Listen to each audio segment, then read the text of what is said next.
My guest on the Ikigai podcast is Dairuku Amaya, a contemporary tea practitioner and teacher based in the ancient capital of Kyoto, the epicenter of tea culture in Japan. Dairuku began his practice in Japanese tea ceremony at the age of 19 and has a background in Japanese architecture as well as in design. Over the years, he has lived in multiple countries, including Korea, Russia, the US, Syria, and Ukraine, and now calls Kyoto home. Thank you very much for joining me today, Dairiku. Thank you for having me today. So we had a chat a few weeks ago, so it was nice to get to know you. But I think it'd be interesting to touch on your background and why you've lived in so many different countries. So, I was born first in Seoul in South Korea and moved to Moscow in Russia. And eventually, I lived in Hawaii. Then, in my middle school, I was in Damascus, Syria, and eventually in Kiev, in Ukraine. Mhm. And now I'm in Kyoto. So, the reason why I lived in many countries is because my father was a diplomat, and therefore we were posted in all these countries. So very interesting. Was it? Did it just feel normal for you, or was it challenging? So making friends and then leaving friends and making new friends and different culture, different languages. Yes, it was for sure very difficult as a small boy. Every 2 or 3 years, I would have to say goodbye to my friends and make new friends. And again, a lot of these countries have such a different culture. The language is different, the food is different, so adapting was I guess it just had I felt why I was in that situation. But looking back now, I guess it has helped me to accept and appreciate many viewpoints and many perspectives. Hmm. In terms of picking up, well, not, I mean, you don't really pick up languages, but how did you go with communication in all these different countries? So, I think mainly it's really through watching local TV. There's always some good anime um, translated in the local language. And, as a kid, we're like a sponge. So I picked up the language just watching anime. And I guess at school, my friends were 90% just local people. And of course, English helped. But I guess, communication, it's not really just about language, but it's kind of this even if you're not able to speak the language, somehow people can connect.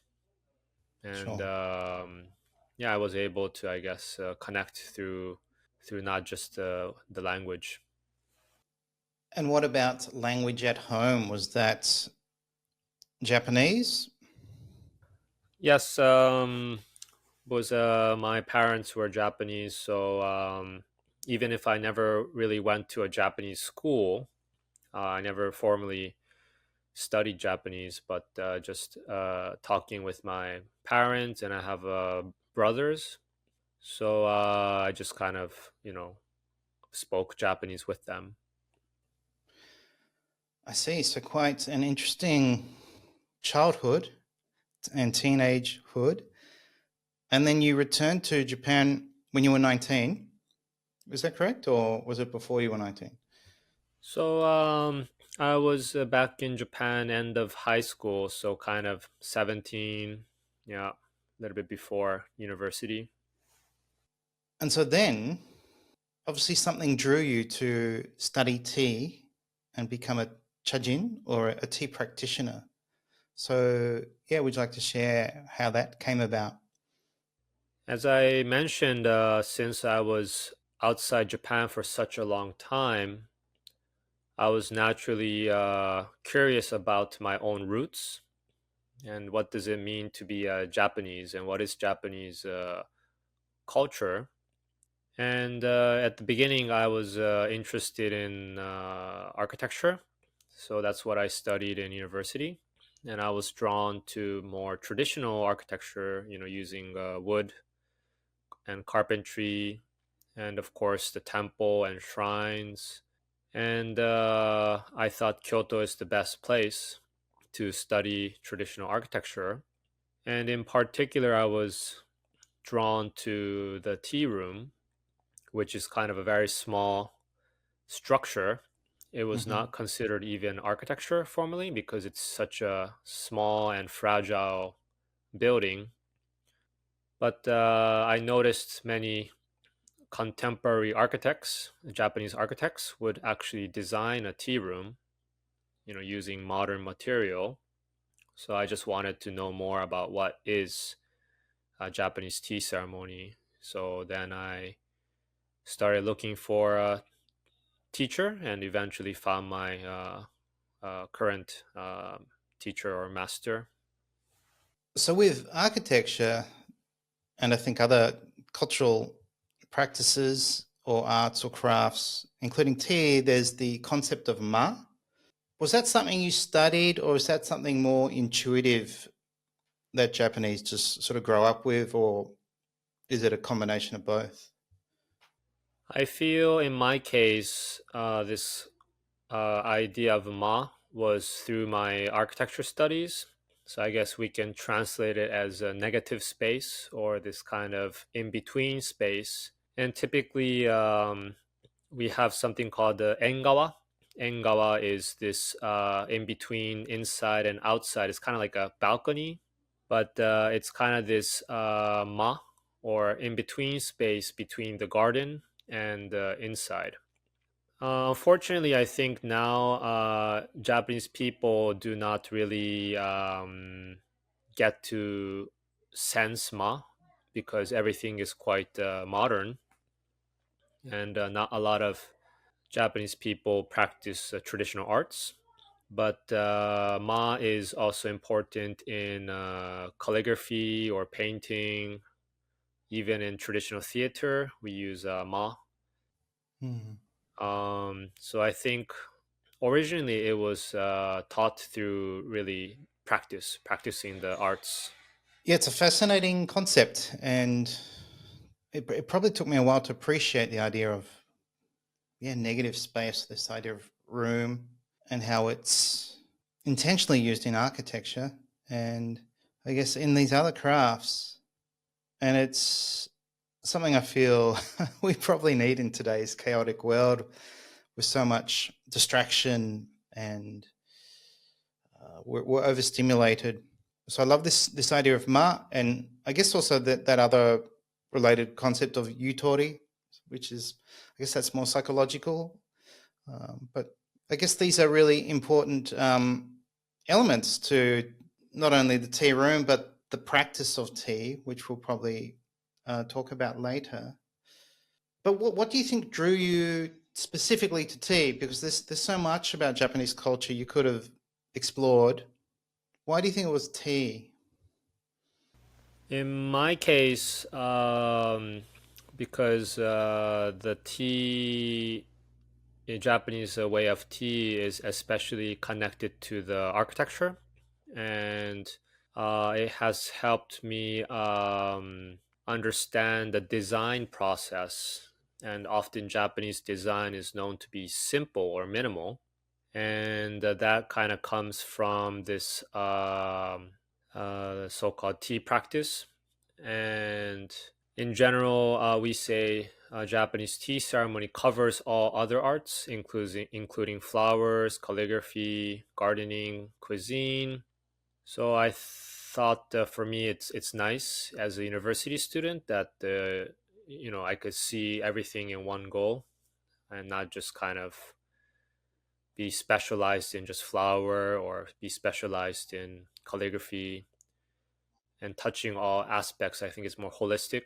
So I think that's important to understand this kind of in a more general perspective because in the end I was curious about the architecture. Yeah. Sure, I understand. And so, in order to learn and study tea, you obviously practiced under someone. So, do you want to share about who you studied under? So my tea master, his name is Soren Bisgaard. So he's actually a Danish tea master. He is from Urasenke, which is a style of tea. There are different styles. And so Urasenke is one of the main schools of Japanese tea ceremony. There, there are two styles, I think, or I'm not, I think I recall there are So two styles. actually, there are several if you include big or small. But the major ones, there is three. We Three. have Omote Senke, Ura Senke, Mushano Koji Senke, and they are just kind of known to have a lot more students. Are the differences subtle or are they quite significant? So the difference is, you know, quite subtle in this three main schools because they're actually all related. They're relatives.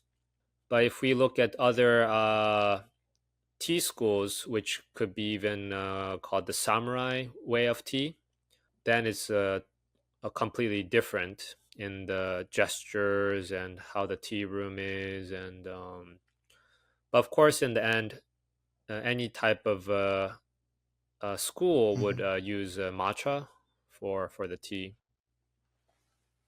Well, on the subject of tea, there seems to be several names: Chado, Sado, Chanoyu, and we often translate or Westerners understand tea as tea ceremony. But my understanding is some of these names represent the practice of tea, and maybe is Chanoyu more a general terminology for the concept of serving tea? So there are really different interpretations, and I think also depending on the period of time, if this was 16th century or 17th century or the present day, there is a kind of different interpretations. But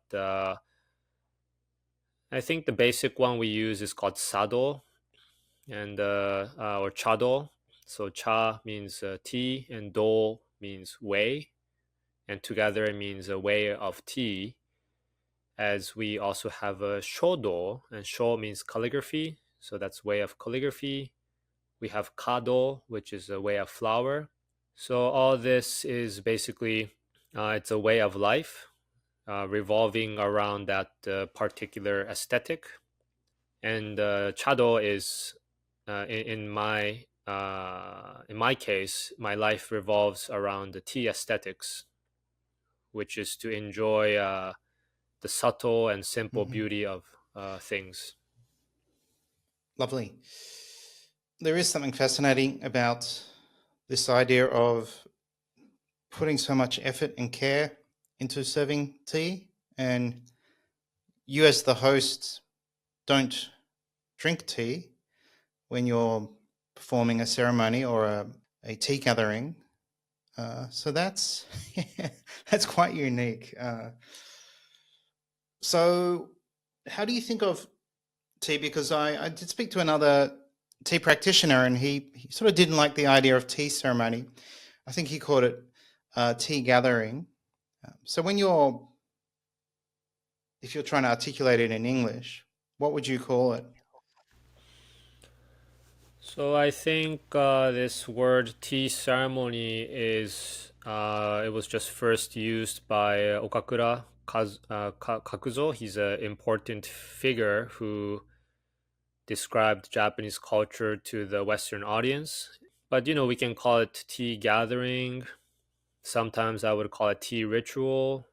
For me, I feel one name is not more appropriate than the other. It's really depends, and I feel that this way of tea is so open to interpretation because it has an influence of a Zen, and Zen ultimately doesn't have a right or wrong. as there are, we Sure. say, many paths leading to the peak of the mountain. And we could also say it's like a shapeshifter, and it just takes the shape of the vessel like water does. So, can you touch on the two types of chakai? Yes. So there are two types. So one we could call it informal, called we call it chakai.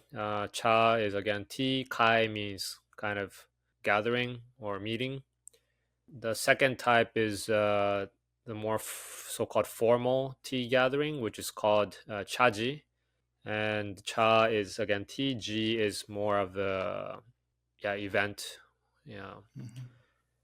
So chakai is I guess you can call it much more simple. It just has a serving of sweets called wagashi, and it can be short, like 30 minutes even, or a really quick drink, or it can be quite long. It can be 1 hour, 90 minutes. But this is more open to public. Sometimes it's not always private. So on the other hand, chaji, this is more private. So it's only for invited guests usually, and this can last up to 3 to 4 hours, because we serve kind of a full course meal called kaiseki, including that we also serve two types of tea. We call it thick tea and thin tea. But the main difference is this chaji. It's more about creating an intimate atmosphere among the invited guests and the host. So that fascinated me when I first discovered. Oh, there was this longer um, tea event where you serve a whole meal, and kaiseki. Actually, kaiseki was one of the first meals I had with my wife, and I was like, "Wow, this is like 7, 8, 9 courses, small dishes, all very beautiful and unique in their presentation." So, as a chajin, is that something you make and prepare? Yes, so that's why we also have to learn about cooking, how to cook kaiseki. And again, it's kind of like when you invite your friends over to your house and you would serve them lunch or dinner. And it's a kind of a way to show this kind of, kindness. So we would, cook and prepare everything for the guests. Um, and that kind of helps to create this intimate relationship. And so, with a chaji, is the conversation formal?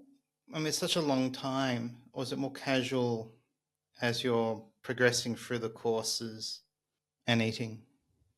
I guess it really depends on how the host navigates and in what kind of purpose. So if it's more of we have seasonal festivals, like we have like Boys Day, Girls Day. We have like which is May 5th and March 3rd, or we also have like New Year's. So in those cases, maybe it could be a little bit more formal. But the conversation can be quite fluid. But the rule is you don't want to talk too much about work or politics or your personal matters, because we put that outside the tea room, and we have gathered to enjoy more of the present moment. And it's not about kind of worldly talks. It's not like going to the usual coffee house or tea house to chat over what you saw on television, or because that is something not everyone is it's not something everyone can relate. But if we eat the same food, and you notice something, we have a more shared experience. Hmm. The sensations you feel, the smell of the incense, what's happening in the present moment, and these things then we can share with the guests. Nice. So it sounds like it's an opportunity to almost escape the outside world and then be present and appreciate, obviously, the meal, the tea, but also the company of friends or guests without too much stress. I'm sure there's no gossiping or arguing. Yeah, so it is really I would call it a temporary retreat from the hustle and bustle of busy life, and I guess you can call it as a way to disconnect from all these stressful things. Because again, it is a meditation, and it's a way to ground yourself and try to kind of, we say, be normal. It's a normalization process, so you can really enjoy things with true eyes. Hmm. And then your role as the chajin, you're there to serve the guests, and obviously you prepare. A lot of preparation would go in to a tea event, and then during the chaji or chakai, you don't actually eat or drink. So is that just that concept of omotenashi, like Japanese service? And is there any alternative? Do sometimes tea practitioners share tea with their guests? So, as you say, the host usually is just serving, and we don't drink tea or eat the food. Or, I mean, we don't eat in the same tea room. We usually just eat at the back. So this is kind of we say yin yang relationship. So when the host is serving, the guest is receiving. As the host is active, the guest is passive. So it's kind of interesting practice, but sometimes I think when we look at it in a more historical view, it was practiced among the samurai lords, and there was a lot of hierarchy. And your guest could be a lord, and you just don't want to, be disrespectful. So you would say, "Oh, I will eat at the back," just to show respect, and you just be a kind of a server. Mhm. But we also have a kind of a Shinto aspect, I believe, that we are offering the meal and the tea to the kami within the guest. So kami is this idea of spirit. So we say the spirits visit you, and you offer them sake and food, and you want them to stay. So that's why you purify the room, make it clean. So the guests are, in fact, kind of like a visiting kami. So that's why we would serve them, but we would not eat in the same space. But sometimes, the guest would offer us tea, and the guest would say, "Oh, please join," and then we would accept the offering. So we would make tea for ourselves, or sometimes the guest would prepare tea for us. So really, case by case, it depends. Oh, nice. So I imagine a chaji with all the food and even tea itself is, I mean, good quality tea is quite expensive. So if you're inviting guests, is there some expectation they offer a donation or a contribution? I feel it's because it's really inviting your intimate friends. So the ideal is the guest will invite you back. So it's kind of give and take. But I think the idea is it's more kind of your for your own personal practice. So it's not being it's not like a restaurant. It's not like you're serving them, but you want to practice, and you're kind of asking the guest to come and use their time, because we know everyone is so busy, and we say, "Oh, thank you for coming," and thank you for participating in my practice. But of course, some guests, they feel they want to give back. So some would maybe wrap some fee, or they would maybe bring some gifts. But I think what's important is you shouldn't expect any kind of payment, because you are really, it's more about giving and offering, and for your own practice. I see. So, what about with regard to learning tea? What kind of relationship is that? Is that it almost sounds like it's an apprenticeship, but would you be paying your teacher to learn? But because I'm sort of wondering, oh, you're a tea practitioner. How do you make a living from that? So, there are different cases. It really depends on how the teacher wants to do. But I think originally, this was not a source of income. So the past tea masters, their main job is a samurai or a merchant. They have their own business. And the tea is just kind of a more spiritual practice. And they would teach students, but, it's not like their main source of income. But of course, nowadays there are teachers dedicated to just teaching, and it's kind of a monthly fee. Um, so in Rasenke, there is kind of a standard that you pay monthly the student pays to the tea teacher. But I guess in the end, it's really up to each teacher how they want to how they want to cover the expenses, or how they want to live with it. And are you finding this is an assumption? Obviously, you mentioned earlier less Japanese are drinking tea and obviously learning tea, but there seems to be also interest from foreigners wanting to learn Chado. So is that the case? There's more interest recently from foreigners and less from Japanese themselves?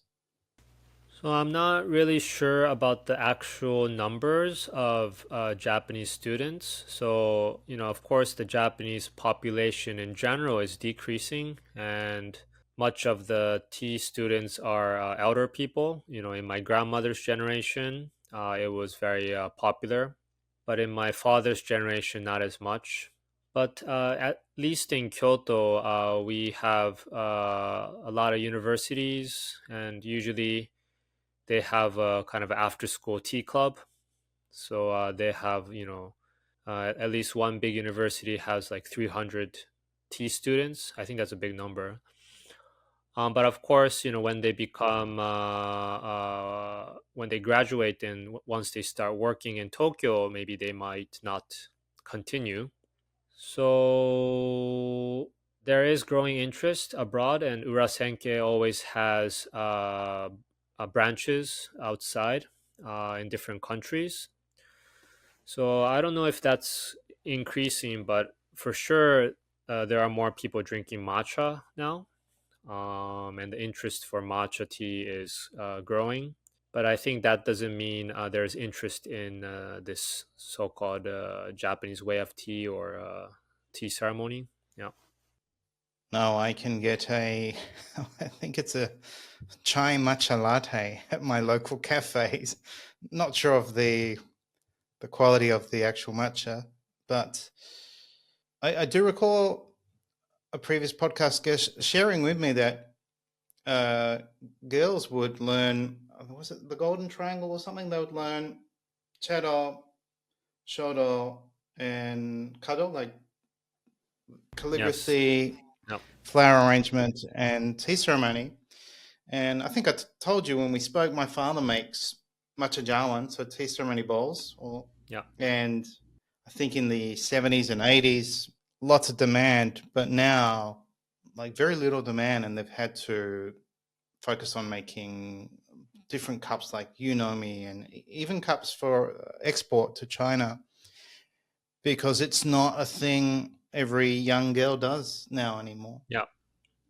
Yeah, exactly. So I think again, in my grandmother's generation, she told me it was a must to learn if you want to, let's say, be seen as educated, or like a good housewife, let's say, that you must know how to do tea, flowers, wear the kimono. It's kind of basic.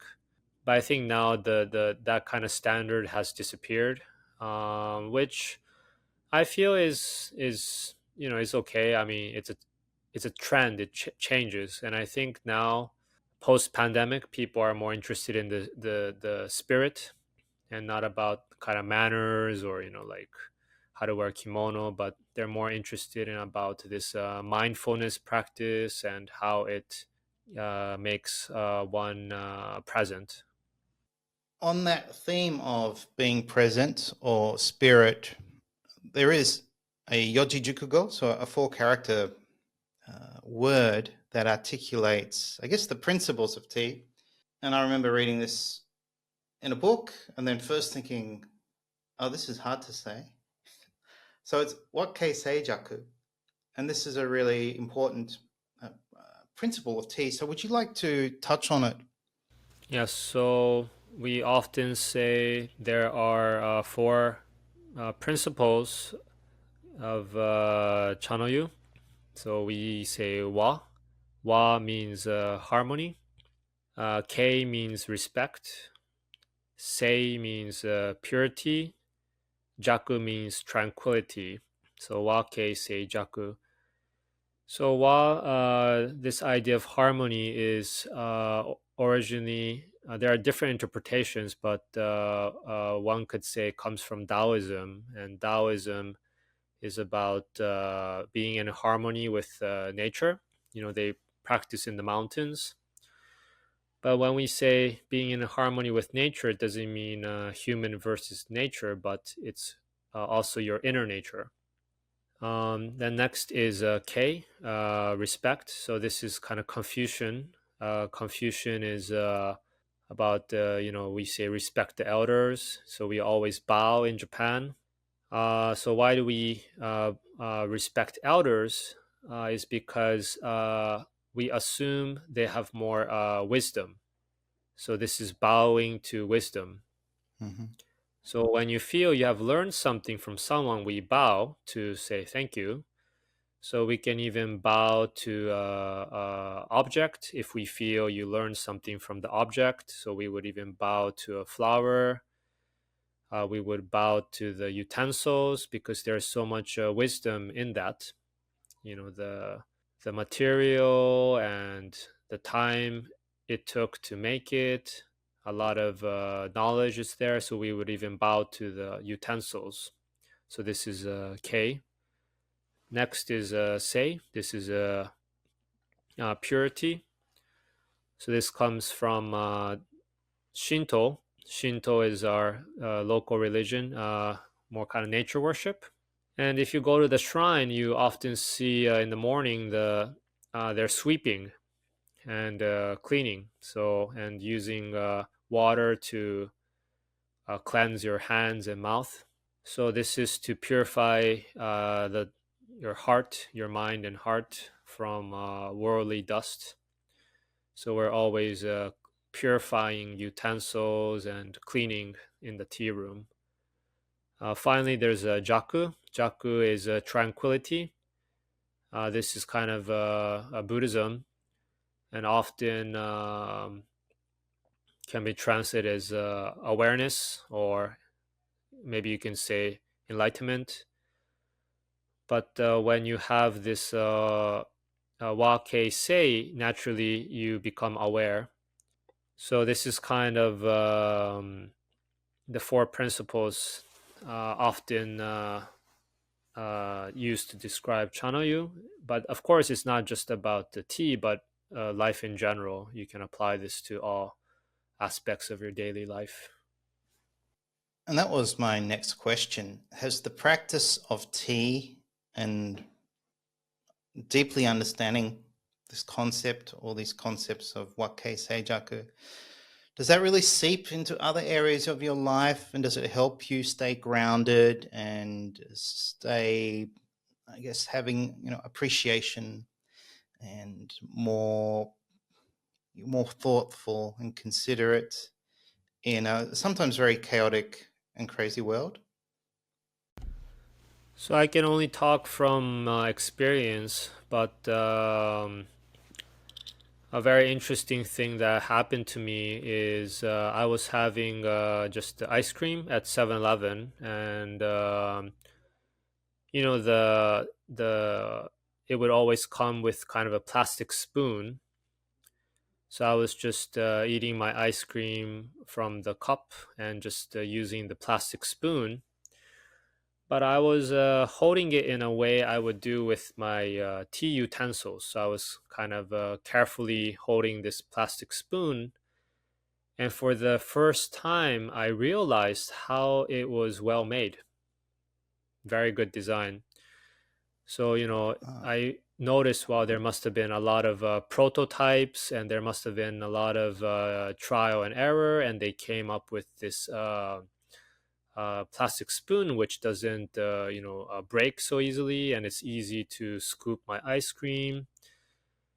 And I've held the spoon many times before, but usually I never notice it. I just throw it away.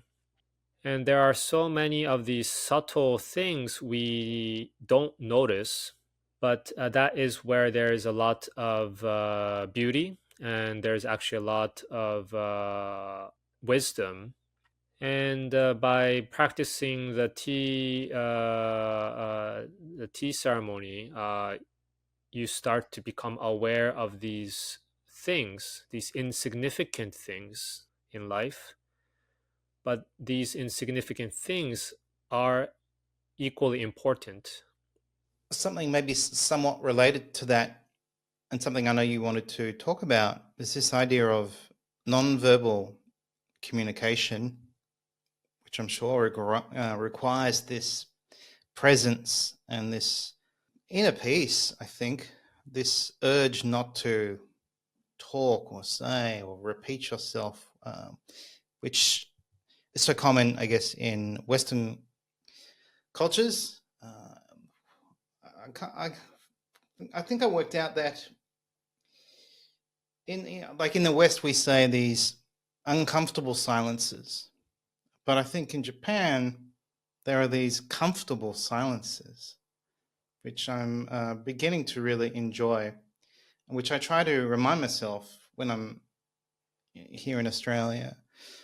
So, yeah, would you like to talk about non-verbal communication and its role in tea ceremony, but also maybe in life in general in Japan? So this non so-called nonverbal communication, it's very difficult to explain with words because it is really through experience. So, but I can say it's really like feeling the same wind or the breeze together when you are in the wilderness, maybe with a friend. And maybe you've been walking a long time, and you're tired, and you and your friend just find a nice spot to sit, and you feel a good breeze, summer breeze, and both of you just kind of say, oh, and there's nothing more you need to say because you both know you felt that kind of comfortable wind. And it's same with maybe the feeling of warmth when you do like a bonfire. People gather around the fire, and at some point, you just stop talking, and you're just kind of mesmerized by the beauty of the fire, the crackling of the sound. Maybe you notice the smoke going up, making different kinds of shape. And a lot of these things are beyond words. And that is kind of something that there is no words to describe it. So naturally, there is this silence, but we are still communicating because we understand we both, or the guests and the host, felt it. But as you say, in society, yeah, as you mentioned, how does it apply in society? I think it's kind of we say kehai. Kehai in Japanese means kind of read the air. so, so we say read the air, and but I think it's kind of like when you see like chefs in the kitchen, and they kind of know what's the next step. So naturally, you don't need much talking, and everything is just big one body. Yeah. Mm. It's very comforting once you begin to understand, oh, I don't need to state what's felt or what's obvious. We're probably all feeling or thinking the same thing about this bonfire or the beautiful reflection of a pond or the sound of rain. Why spoil it with stating, oh, this bonfire is amazing, or um, just, yeah, be present enough to fully enjoy it. It's something I try to encourage guests who go to Japan, like, be mindful. Like, if you're in a restaurant and you're saying, oh, this is so delicious, you're kind of breaking the harmony. So sort of quietly appreciate what you experience, and then you'll probably enjoy it more because you'll be more present. So I love that aspect, and something I really try to embrace. And it's been very helpful for me with difficult conversations or in groups. I just kind of find myself sitting back and being more of an observer. And then it gives me time to collect my thoughts. And then when I want to say something, I can say something very measured, in control, not reactive or responsive. So it's definitely, it has benefited me embracing this idea of, it used to be holding back, but now I feel I'm not holding back. I kind of want to relax. So with that, we should probably talk about matcha. And actually, I told my wife today I'm interviewing this interesting guy who's a tea practitioner, and I said, "Is there any question you'd want me to ask him?" And she did say, "Oh, be interesting to get his opinion on what's happened to matcha. Like, it's being exported now. Um, I believe good quality matchas sort of hard to find now, even in Japan." So, as someone who practices tea ceremony, and obviously you want a very high grade of tea, what are your thoughts on everything from, I can go to my cafe now and probably get a matcha smoothie or a matcha chai latte, and maybe it's harder for you to buy matcha tea now, and it's probably more expensive.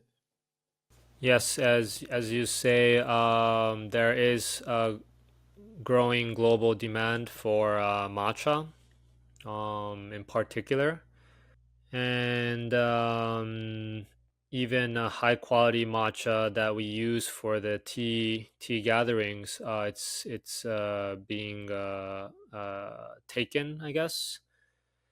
And I mean, I'm glad if that there is increasing interest, and I hope the tea farmers, they benefit from all this.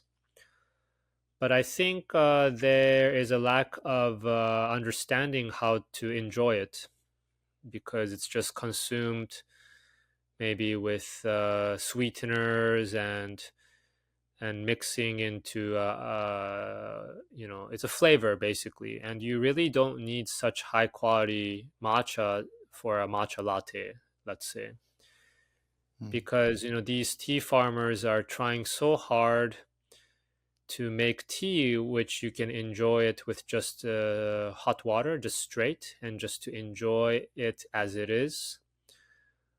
But the consumer, without understanding, just adds a lot of things. You can't really taste the original flavor or how it's meant to be taste. So, I think we just have to know that there are matcha which is good for mixing, uh, and there's matcha which is more appropriate for drinking straight. And as a tea practitioner, yes, it's yeah, I'm surprised it's difficult even for us now to get matcha. Of course, we still can because we know the tea companies well enough, so we can, because they keep for for s- uh, for tea practitioners, But with that, there's also a shortage of bamboo tea whisks and other utensils. And again, it's okay, but I think people need to know you don't want to use a bamboo tea whisk for your lattes. It's not meant for milk, and it just ruins the whisk much more quickly. So you can use maybe some other material whisk. That's okay. But I think from our side, we haven't been speaking out too much, and there isn't really access to real knowledge. And unfortunately, people just watch what's on the social media and just think that's the proper way. Yes, we tend to, I guess, Western influence either adds a new angle or a sort of modern take without concern to origin or practice. And in that process, I think, yeah, there is this essence that's lost, or there's no understanding. There's not this full understanding to appreciate it because we don't go, oh, matcha, cool, make a latte with it, make an ice cream with it, add sweetener to it. And I guess one could argue there's a sort of pros and cons, but it kind of the essence of tea of matcha is this idea to slow down and I mean the it's always fascinating to see matcha whisk and the sound, and it's like this unique tea that's turned into a powder. And yeah, how did this evolution of serving tea come about, from straining tea leaves to turning it to drying it to turning it into a powder? So I do have a question on that. Why? How did it evolve, or how did uh, Japanese work out? Tea. This type of tea leaf is best served after it's dried and essentially crunched into powder form.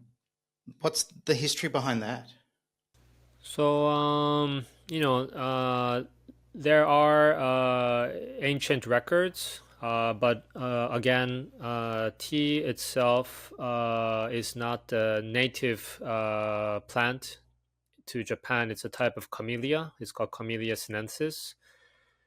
And this is said to have been brought together with Buddhism, because Buddhism also is not a native thing. Of course, originally it comes from India, then it went to China, and we learned Buddhism from ancient China. So, anyways, when tea was brought into Japan, this method of powdered tea existed, but they say it's not like the one we have now. So the one we have now, the color is much more bright green, and this is a unique evolution to Japanese, I guess, tea farming technique. So we shade the tea bush. We even cut 90% of the sunlight, and what it does is the tea leaves start to collect as much sunlight, so it starts to grow a little bit more wide and soft, and that actually increases the chlorophyll, and the other health benefits actually increase. So this was kind of I guess kind of experimental thing, which tea more soft, so then it's easier to make it into fine powder at the end, and it has this more green color. So that is the big difference between tea grown for matcha. It's growing in a shade, whereas regular green tea or sencha, it just grows in the sun. And We still of course, with that scientifically, we do a lot of research about what gives the umami. Umami is kind of a taste. It's Hmm. kind of like a salty taste, I guess, but it's a taste described for often like kombu broth, like seaweed broth. So green tea has a lot of umami, and this is due to the amino acid increase of amino acid. So the farmers try to make the soil, more adapting to this certain to bring out this flavor. So I think these are really the unique points in Japanese tea growing, this kind of shading technique and this idea of umami. And is it true the brighter the powder, the brighter the green, the better quality it is, or it's assumed? So I think we have to be careful because there's a trend in this tea world, and this kind of bright green trend. One farmer said it just developed in the 70s, Oh, and in the 70s, tea kind of was marketed for its bright green color. But I think now people are looking for the more organic, and not really talking about this kind of color. So the system is how we judge the quality of tea is really based on color, smell, and taste. So it's really that current qualification. Color is very important, but that doesn't really mean it has the most how do you say, health benefit, because that really also depends on the soil quality and other elements. But I think for us tea practitioners, it's really about the health benefits, because we're offering medicine to the guests. And for me, this type of quality matcha, fresh matcha, has a high level of L-theanine. So L-theanine is it makes one calm, and it kind of also helps deal with anxiety. So this is important because that is why the Zen monks have matcha, because they feel more relaxed, and that assists meditation. But of course, we also know matcha has the antioxidants, uh, yes. so-called EGCG. So I think that's why there's a matcha craze worldwide, because people want these antioxidants. But again, this is only in the fresh matcha leaves. It's not in the matcha sweets. Yes. So, wow. People probably should be drinking much in the morning instead of coffee. What about the shelf life of matcha? So, when you acquire matcha, how long is it good for? So, what is recommended by the tea producers is, if it's first of all, matcha is very weak against temperature and oxygen, because it oxidizes very quickly. So you want to keep it in the refrigerator, so it doesn't do well in room temperature. So always keep it in the refrigerator, not in the freezer. And again, if it's unopened, you can leave it for 1 year, I would say. But once it's opened, you want to consume it relatively quick, because again, it's something raw and fresh. So, you want to keep it in the airtight can. But once it's opened, maybe you want to consume it within one month, 1 or 2 months, I guess. Yeah, it's good. All right, I'll keep that in mind. My wife's trying to buy some good quality matcha, and she's waiting on a shipment, so it's hard to get here in Melbourne. So, Dairiku, you recommended The Book of Tea by Kakuzo Okakura, and it was first published in 1906. It's a short but dense book, and I'd like to quote from it. Great has been the influence of the tea masters in the field of art. It is nothing compared to which they have exerted on the conduct of life, not only in the usage of polite society, but also in the arrangement of all domestic details. Do we feel the presence of tea masters? Many of our delicate dishes, as well as our own way of serving food, are their inventions. They have taught us to dress only in garments of somber colours. They have instructed us in the proper spirit in which to approach flowers. They have given us emphasis to our natural love of simplicity and shown us the beauty of humility. In fact, through their teachings, tea has entered the life of the people. So that's quite amazing. Is this your hope as a tea practitioner to have this influence? So I read this book of tea when I was 19 years old, when I first began the tea practice. And of course, at that time, I was I desired to, spread this art of tea or art of life. But now I've been doing it for many, many years. I'm 37 now.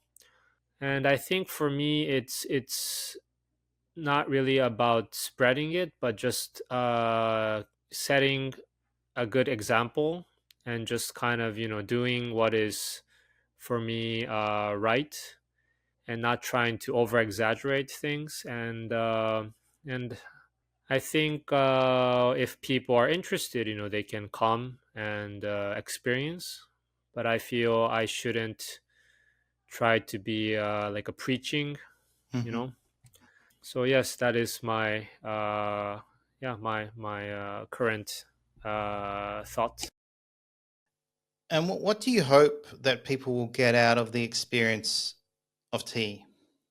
So many people who visit me enjoy the quietness, especially now because Kyoto is just crazy with so many visitors for the cherry blossoms, and everywhere you go, you can't really find the quietness.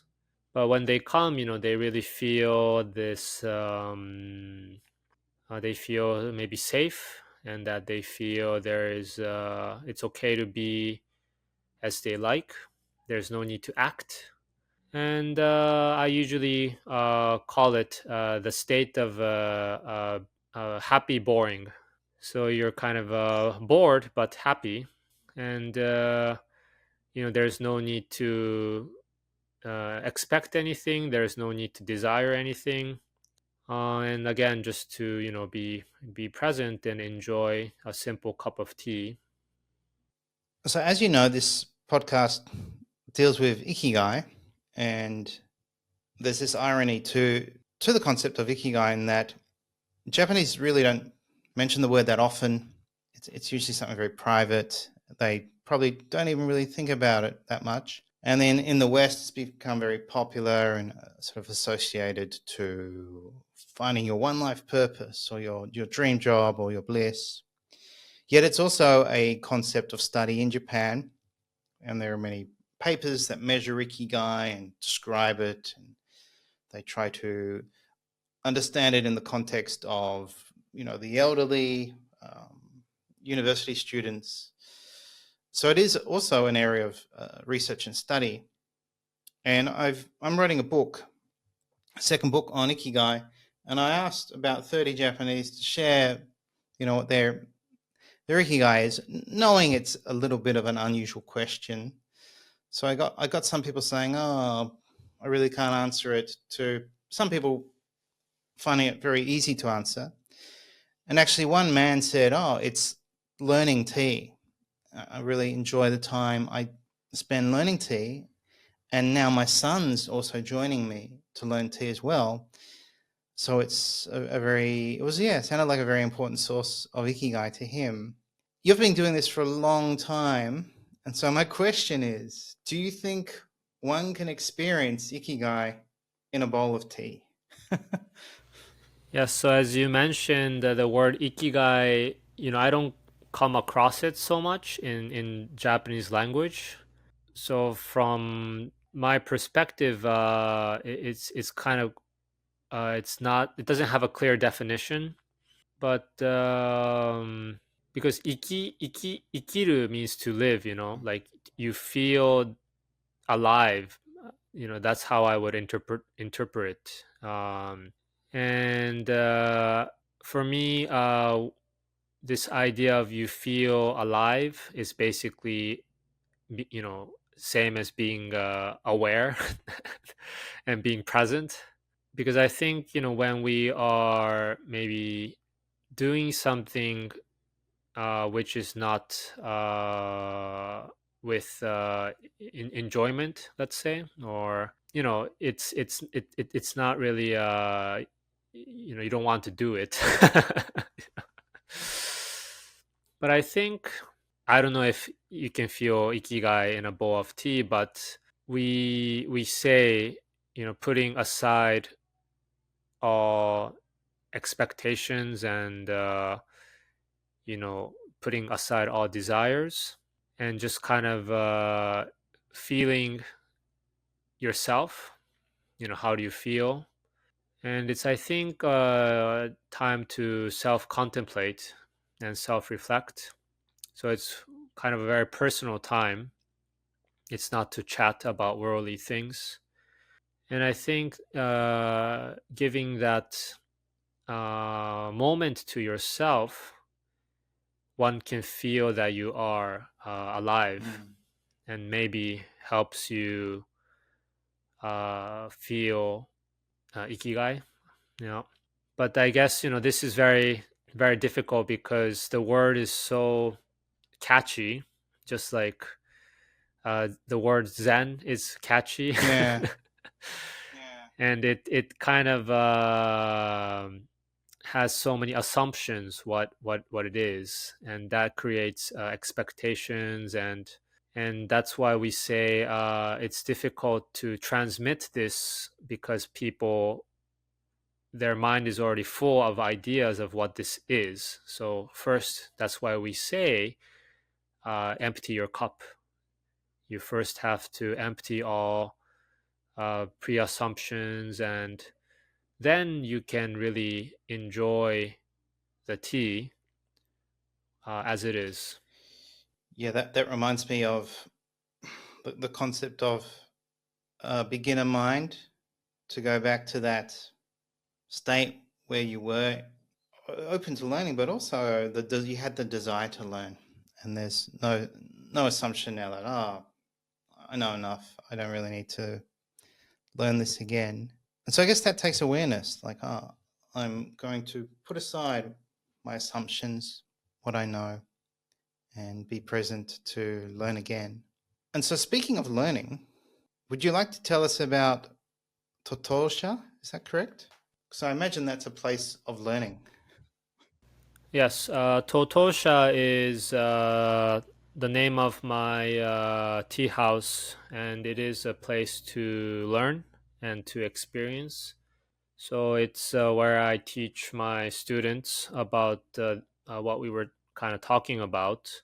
Um, and it's basically situated on temple grounds. It's on Daitokuji. Daitokuji is a Zen Buddhist temple, and right across we have historical tea rooms where tea masters have and also samurai lords have been doing tea.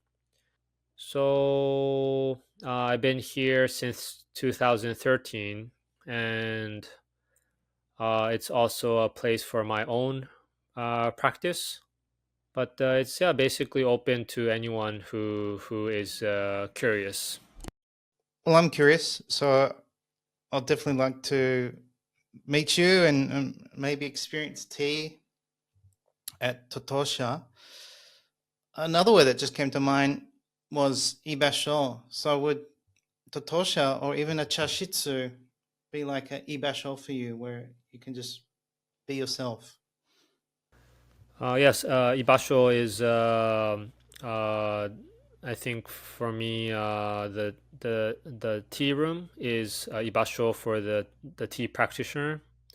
But we would often say it's an extension of your body. That it's kind of. I would say it's kind of like the secret base that as kids, we would make a tree house or make a secret base using cardboard boxes or whatever. So it's kind of ibasho that you can feel be yourself and feel comfortable, but it's also your own little cosmic world. Nice. Well, I'd love to visit your cosmic world. So, how can people contact you? So I mean, you can of course always look up my name and look up Totosha.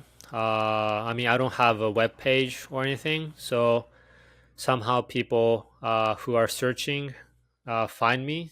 So yeah, if you keep on searching, we might meet. Okay. That is a frustration. I'm finding it's very hard to contact craftspeople or priests. And then the most unlikely place seems to be Instagram. so, so I'm glad I sent you that message on Instagram, because I was thinking, there's no way this guy's going to reply. Like, he's probably not even looking at his Instagram. And you replied very quickly. So thank you for replying, and thank you for sharing your time with me. Dairiku. So that's Dairiku Amae. So I might spell it out. So it's Dairik and then Amae. We'll put a link to your Instagram page in the show notes. And thank you so much for your time. And yes, I'd love to experience tea with you, Dairiku, in Kyoto. Yes, thank you very much. So I look forward to serving you tea in Kyoto. Wonderful. Thank you for listening to this episode of the Ikigai Podcast. To learn more about Ikigai or to become a certified Ikigai Tribe coach, visit ikigaitribe.com.